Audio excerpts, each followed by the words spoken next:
Devant la loi se tient un garde. Un homme vient de loin qui voudrait accéder à la loi. Mais le garde ne peut le laisser entrer. Peut-il espérer être admis plus tard? C'est possible, dit le garde. Par le portail ouvert, l'homme essaie de voir. Ne lui a-t-on pas appris que la loi était accessible à tous? Ne tente pas d'entrer sans ma permission, dit le garde. Je suis très puissant. Et pourtant, je ne suis que le dernier d'entre les gardes. De salle en salle, de portail en portail, chaque garde est plus puissant que le précédent. Avec la permission du garde, l'homme s'assied près du portail.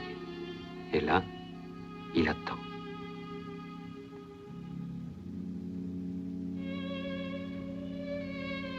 Pendant des années, il attend.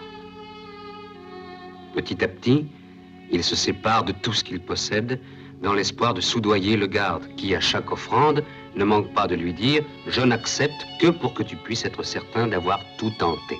À force d'épier sans cesse le garde, au cours des longues années d'attente, l'homme finit par connaître jusqu'aux puces de son col de fourrure. Avec l'âge, il retombe en enfance et il supplie ses puces d'intercéder auprès du garde pour qu'il le laisse entrer.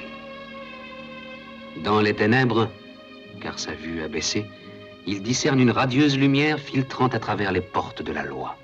Et maintenant, au seuil de la mort, tout pour lui se résume en une dernière question. Il fait signe au garde. « Tu es insatiable, dit celui-ci. Que veux-tu encore ?»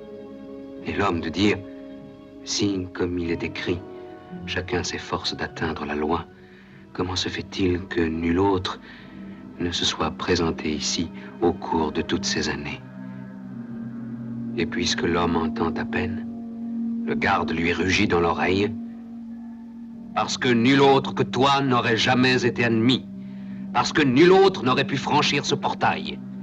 Il n'était destiné qu'à toi. Maintenant, je vais le fermer. » Cette histoire est contée dans un roman intitulé « Le procès ». Ce qu'elle signifie, ce qu'elle semble signifier. Il n'y a ni mystère, ni énigme à résoudre. On pourrait dire que la logique de cette histoire est la logique d'un rêve ou d'un cauchemar.